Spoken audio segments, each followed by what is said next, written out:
Hi everyone, welcome to the Highlights from Ukraine podcast, your daily audio summary of the latest news reported in the Ukrainian media. My name is Artem, and here is the news. For 617 days, Ukraine defends itself against the forces of the Russian invasion. White House National Security Council coordinator John Kirby reacted to the recently published in The Economist article by Ukraine's Commander-in-Chief General Valery Zaluzhny, reports Ukrinform. He called it one of the important arguments that confirms the urgent need for further support to Ukraine. Kirby also noted that in the course of the war, the needs of the parties changed, including regarding the weapon systems that the partners provide to Ukraine. He emphasized that it would be easier to meet current needs if Congress approved President Biden's request with additional funding, including with the support of Ukraine. Kirby also noted that this package provides not only new opportunities for Ukraine but also replenishment of the funds of the United States itself. In his article, the commander-in-chief stated that Russia's war with Ukraine is moving to the stage of positional fighting with static and exhausting battles, which requires high technologies to win. Zaluzhny named 5 priorities: air power, means of radio-electronic warfare, counter-battery warfare, mine-explosive technologies, and building up mobilization reserves.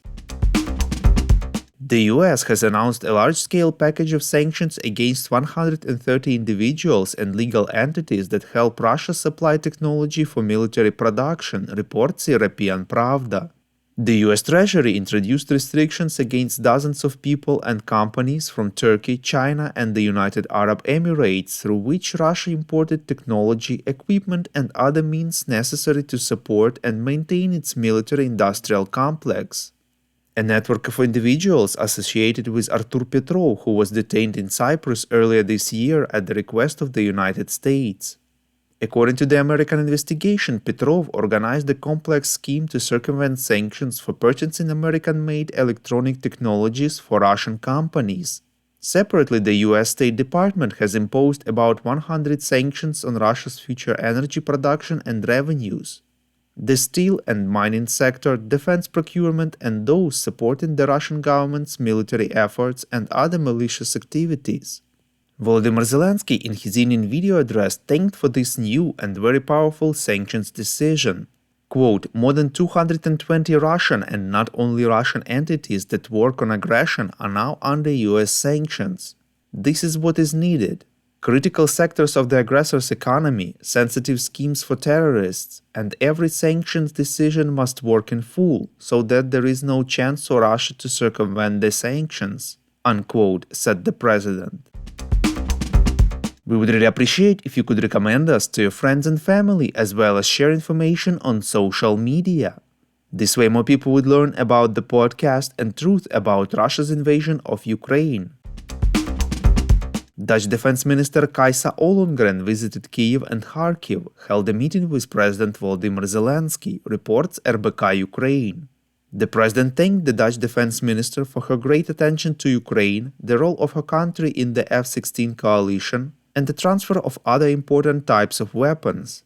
At the meeting, Zelensky told Ollongren about the situation on the front line. At the end of the meeting, Volodymyr Zelensky presented the minister with the Order of Prince Yaroslav the Wise of 3rd degree for a significant personal contribution to strengthening interstate cooperation, support of independence and territorial integrity of Ukraine. Volodymyr Zelensky said that he held a daily meeting where he was informed about the situation on the front line, reports Ukrainska Pravda. According to the president, there was an enemy attempt to advance on the Vuhledar front, but Ukrainian forces stopped it, inflicting heavy losses on the enemy. Dozens of pieces of equipment, many killed and wounded. Quote, "Defensive actions in Avdiivka and our offensive operations in the south continue," unquote, added the head of state. Thank you for listening to the Highlights from Ukraine podcast. We're a commercial initiative of just 2 people and we need your help to grow. Share information about the podcast, rate us in the app, subscribe to our Patreon. With your support, we are getting better. We call on you to demand from governments of your countries to impose the toughest sanctions possible on Russia and its citizens to stop their invasion of Ukraine.